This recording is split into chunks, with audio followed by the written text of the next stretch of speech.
నిన్న కూడా జగన్ మాట్లాడుతా భీమవరంలో నేను కూర్చొని మార్చేసుకున్నానంట. భీమవరం నుంచి మార్చానంట. ఏదైనా మాట్లాడితే కూర్చోబెట్టి వ్యక్తిగతంగా మాట్లాడతాడు. ఏ రోజున్నా సరే జగన్ గారి సతీమణిని నాకు అంటానికి ఎంతసేపు పడుద్ది? పెళ్ళాం అనే పదప్రయోగం వాడతామా మనం? అసలు ఈ దిగజారుడు ముఖ్యమంత్రి దిగజారిపోయాడు. నేను నిన్నే చెప్పాను, పొద్దున్న ఇందాక చెప్పాను, ఇతని మీద ఎలక్షన్ కమిషన్ కంప్లైంట్ చేయండి, దిగజారిపోయేలా మాట్లాడుతున్నాడని. కాదు, పెళ్ళాం అనే పదప్రయోగాన్ని మనం మాట్లాడతామా? అసలు ఆ స్థాయికి పబ్లిక్ డిబేట్ ముఖ్యమంత్రి అతను ఏంటో నాకు అర్థం కాదు. మీరు ఆలోచించండి ఒకసారి. అరే, సొంత చెల్లికే గౌరవం ఇవ్వనివాడు, సొంత చెల్లి వ్యక్తిగత జీవితాన్ని రోడ్ల మీద పెట్టేవాడు. దీన్ని మీరు ఆలోచించండి ఒకసారి. సొంత చెల్లిని కూడా దారుణంగా నిందించేవాడు, గోడకేసి కొట్టేవాడు. సునీత గారు వైరాలజిస్ట్, ఆవిడని కూడా ఇబ్బంది పెట్టేసేవాడు. చంద్రబాబు గారు ముఖ్యమంత్రిగా ఉన్నప్పుడు ఏ రోజున్నా సరే ఆయన నిజంగా జగన్ లాగా ఉంటే అసలు జగన్ తిరగలిగేవాడా? రోడ్ల మీద తిరగలిగేవాడా? ఆయన నిజంగా ఎంతో చాలా వరకు ప్రజాస్వామ్యాన్ని పరిరక్షించే వ్యక్తి. నేను కూడా ఆయనతో విభేదించాను. నన్నేమో ఆపలేదు, ఎక్కడ నాకే పోలీస్ ప్రొటెక్షన్ తగ్గించలేదే, నాకెక్కడ పర్మిషన్ డినై చేయలేదే. అందుకే నాకు ఆయన అంటే గౌరవం. ప్రతి నాయకుడికి ఇంకోళ్ళకి విభేదాలు ఉంటాయి పాలసీ పరంగా, అవి ప్రజలకు సంబంధించి తప్ప ఏ రోజు కూడా ఆయన కూర్చొని అప్రజాస్వామికంగా ఆయన ప్రవర్తించలే. జగన్ ఈ రోజు కూర్చొని మేము రోడ్ల మీదకి రావాలంటే అన్ని ఆంక్షలు పెడతాడు. అతనే కొట్టుకొని మా మీద నెపం పెడతాడు. ఇంకొకసారి జగన్ని మీరు కేవలం వచ్చే ఎన్నికలు కాదు, రాజకీయాల్లో అతను పక్కన పెట్టకపోతే ఆంధ్రప్రదేశ్ కాదు దేశానికి కూడా ఇలాంటి నాయకులు చీడ పురుగులు. మీరు దయచేసి బలంగా పెట్టుకోండి. మీరు గనుక బయటికి వచ్చి బలంగా ఈ రోజున చిన్న చిన్న ఉత్సాహం కాదు, పాలపొంగులా రాకుండా నిజంగా లోతుగా అధ్యయనం చేయండి. మీ భవిష్యత్తు ఇది. నా భవిష్యత్తుకి ఇబ్బంది లేదు, చంద్రబాబు గారి భవిష్యత్తుకి ఇబ్బంది లేదు, ఆయన కుటుంబానికి ఇబ్బంది లేదు. కానీ ఇన్ని కోట్ల మంది ప్రజల భవిష్యత్తుని ఒకళ్ళు బాధ్యత తీసుకోవాలంటే చాలా కష్టమైన పని. మా సైజులు మేము తగ్గించుకున్నాం. చంద్రబాబు గారు దాదాపు ఎన్డీఏ కన్వీనర్గా ఉండి, జాతీయ స్థాయిలో ఎన్డీఏ కన్వీనర్గా ఉండి ప్రభుత్వాలు నడిపి కేంద్ర ప్రభుత్వానికి కీలకమైన వ్యక్తిగా ఉండి ఈ రోజున తగ్గి ఆయనకి ఎమ్మెల్యేలు కుదించుకొని తగ్గించుకొని వచ్చారు. అలాగే నాకు కూడా ఓట్ పర్సంటేజ్ పెరిగి కూడా నేను తగ్గించుకున్నాం. మనకి బలమైన బందర్ను కూడా తెలుగుదేశం పార్టీకి వదిలేసాం ఈ రోజున కొల్లు రవీంద్ర గారిని గెలిపించడానికి. దీనికి కారణం ఏంటంటే ఓటు చీలకూడదు. ఎందుకు చీలకూడదు? మీ భవిష్యత్తు కోసం, మీకోసం పనిచేసే వాళ్ళు కావాలి, రైతాంగాని కోసం నిలబడగలిగే వాళ్ళు కావాలి, మత్స్యకారుల కోసం నిలబడగలిగే వాళ్ళు కావాలి, అలాగే కూర్చోబెట్టే యువతకి ఉపాధి అవకాశాల కోసం నిలబడగలిగే వాళ్ళు కావాలి. అసెంబ్లీ అంటే బూతులు తిట్టేవాళ్ళు, వ్యక్తిగత జీవితాన్ని నిందించేవాళ్ళు మీ భవిష్యత్తు కోసం ఎప్పుడు ఆలోచిస్తారు? నిజంగా చెప్తున్నాను నేను, మీకోసం మీరు ఊహించుకోండి. ఫస్ట్ టైం అసెంబ్లీలో 5 సంవత్సరాల తర్వాత డిబేట్స్ చాలా ఆరోగ్యవంతంగా ఉంటాయి. రోడ్లు, మౌలిక వసతులు, కనీసం రోజుకి మనకి కనీసం కొన్ని బిందెలు నీళ్లు వచ్చేలాగా ప్రతి ఇంటికి ఇవన్నీ చేయగలం మేము కూర్చోబెట్టి. అందుకని మీ భవిష్యత్తు కోసం వచ్చాం ఈ రోజున. ఎవ్వరికి సరదా కాదు, ఇదంతా తగ్గించుకొని మరీ వచ్చాం. మనకి బందర్ ఎంపీగా మనకి వల్లభనేని బాలశౌరి గారు పోటీ చేస్తున్నారు గాజు గ్లాస్ గుర్తు మీద. కొల్లు రవీంద్ర గారు సైకిల్ గుర్తు మీద మనకి తెలుగుదేశం నుంచి పోటీ చేస్తా ఉన్నారు. జగన్కి ఏదైనా మాట్లాడితే మండదా అని మాట్లాడతారు. జగన్ నీకు ఎందుకు మండదు మేము చెప్తాం నీకు. జగన్కి రాయేసినందుకు చాలా మండిందంట.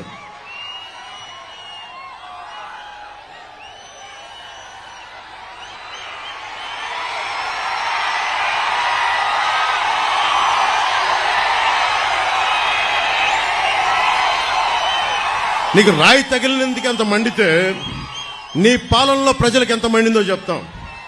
పోలవరం రాకుండా చేసావు, ప్రజలకి మండదా? రాష్ట్రానికి రాజధాని లేకుండా చేసావు, ప్రజలకి మండదా? అంబేద్కర్ విదేశీ విద్యను ఆపేశావు, దళితులకి మండదా? 15 ఏళ్ల అమర్నాథ్ని పెట్రోల్ పోసి చెరుకు తోటలో నీ నాయకులు తగలబెట్టేస్తే వాళ్ళకి బెయిల్ ఇప్పించావు. దానికోసం ప్రజలకి మండదా? దళిత డాక్టర్ సుధాకర్ ని మాస్క్ అడిగినందుకు పిచ్చోని చేసి చంపితే అది ప్రజలకి మండదా? మనకి డ్రైవర్ ని డోర్ డెలివరీ చంపేసి డోర్ డెలివరీ చేస్తే దళితులకి మండదా? ప్రజలకి మండదా? 30,000 మంది మహిళలు అదృశ్యమైతే ప్రజలకి మండదా?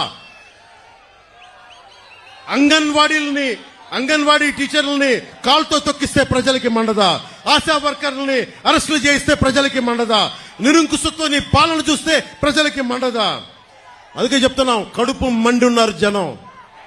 ఈ రోజున అన్ని సర్వేలు దాదాపు 11 నుంచి 13 సర్వేలు మన ఎన్డీఏ కూటమి తెలుగుదేశం, జనసేన, భారతీయ జనతా పార్టీ 20 నుంచి 23 పార్లమెంట్లు మనం గెలుస్తున్నాం. జగన్ కి మొన్న అడుగుతా ఉన్నాడు, వై నాట్ 175, వై నాట్ 175 అంటున్నాడు. బందర్ నుంచి చెప్తున్నాం, వై నాట్ 15? 150కి వచ్చిన ఒక్కటి కొడితే 15 చాలు జగన్ కి, 15 చాలు జగన్ కి. మీరు ఆలోచించండి, మీ భవిష్యత్తు కోసం. కులాలకి దాటి జగన్ కులాలను లేపుతాడు. చంద్రబాబు గారి సామాజిక వర్గం చేత తిట్టిస్తాడు, నన్నేమో నా సామాజిక వర్గం చేత తిట్టిస్తాడు. ప్రతి ఒక్కరిని వారి వారి కులాల చేత తిట్టిస్తాడు.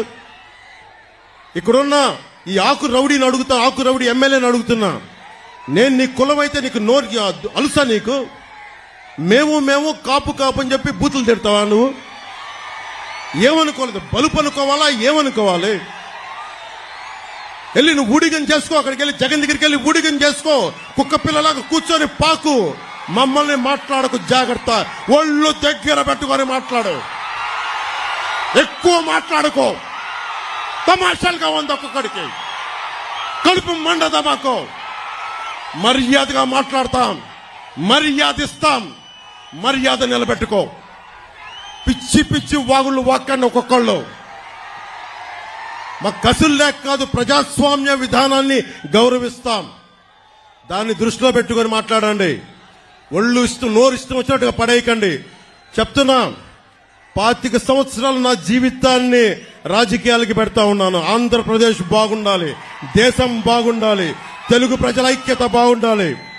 మీరు మాతో గొడవ పెట్టుకోవడం అంటే నీ బిడ్డలతో సహా 25 సంవత్సరాలు నేను చచ్చే వరకు నాతో గొడవ పెట్టుకోవడం గుర్తుపెట్టుకో.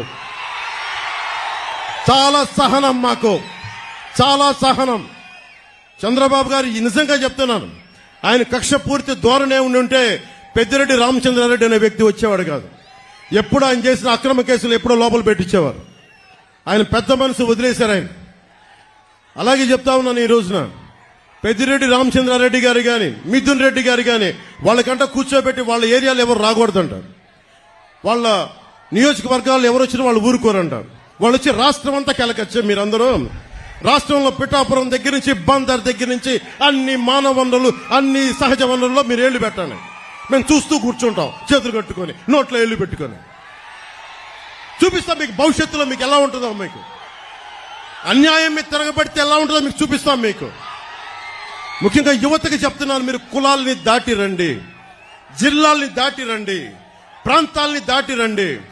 చంద్రబాబు గారికి ఒకటే చెప్పాం, మీరు కుల గణాంకాలు తీస్తా ఉన్నారు సార్. మనం అందరం కుల గణాంకాలతో పాటు స్కిల్ డెవలప్మెంట్ గణాంకాలు తీయాలి. ఇంతమంది యువతున్నారు, మీరున్నారు ఇక్కడ, 2 వేళ్లు చూపిస్తా ఉన్నారు, పిడికిలు చూపిస్తా ఉన్నారు. ఇంతమంది యువతున్నారు, మేడల పైన, మిద్దెల పైన ఆడపడుచులు అంతమంది ఉన్నారు. మీకేం కావాలి? మీ అభిరుచి ఏంటి? మీకు దేంట్లో ఇష్టపడతారు? మీరు దేనికి నచ్చుద్ది? మీకు మీ స్కిల్ డెవలప్మెంట్ ఏం కావాలి? మీకు ఎంతమందికి పైలట్లు అవ్వాలని ఉంటుంది, లేదంటే టెక్నీషియన్స్ అవ్వాలని ఉంటుంది. ఎంతమంది ముస్లిం యువతలో ఎంత బలమైన శక్తి సమర్థత ఉందో ఎవరికి తెలుసు. మత్స్యకారుల్లో గొప్ప గజేతగాళ్ళు ఉన్నారేమో, మనకి ఒలింపిక్స్ వెళ్ళగలిగే గజేతగాళ్ళు ఉన్నారేమో, ఎవరికి తెలుసు. అది ఎతికితే కానీ సమర్థత బయటికి రాదు. చంద్రబాబు గారిని ఒకటే అడిగాను, ఆయన కూడా ప్రామిస్ చేశారు, రాగానే కుల గణాంకాలతో పాటు మీ ప్రతిభ, సమర్థత, మీ అభిరుచి గణాంకాలు కూడా తీస్తాం. 2047కి దేశం అత్యంత సూపర్ పవర్ రావాలి ప్రపంచంలోనే. అంటే ఇందాక చెప్పినట్టుగా యువతే ఈ దేశానికి నిజమైన సంపద. మిమ్మల్ని పెంచుకోకపోతే, అంటే యువతరం తాలూకు శక్తి ఎప్పుడు తెలుస్తుంట. తాతకి చేతి కర్ర అవసరం వచ్చినప్పుడే మనవడి విలువ తెలుస్తుంట. నాయకులు పెద్దోళ్ళు అయిపోతుంటే యువత కావాలి. నిజంగా నేను మీకోసం, చంద్రబాబు గారు మహా దార్శనికుడు. ఈ మధ్య నేను ప్రతిసారి మాదాపూర్కి వెళ్తున్నప్పుడు, నేను లేట్ 99లో చూస్తున్నప్పుడు ఆయన 2020 విజన్ కి ఎలా జరుగుద్ది, ఏం జరుగుద్ది అని అనుకునేవాడిని. ఇప్పుడు ఆపరేషన్ లేకుండానే మోకాళ్లకు ప్లాస్మా ట్రీట్మెంట్. మీ ఆర్థోపెడిక్ సమస్యలన్నిటికీ రోబోటిక్ టెక్నాలజీ ద్వారా తక్కువ ఖర్చుతో శాశ్వత పరిష్కారం. Free consultation. ప్రతి ట్రీట్మెంట్ పై 20% డిస్కౌంట్. ఈ ఆఫర్ కొద్ది రోజులు మాత్రమే. త్వరపడండి. V9 hospitals 9281465842.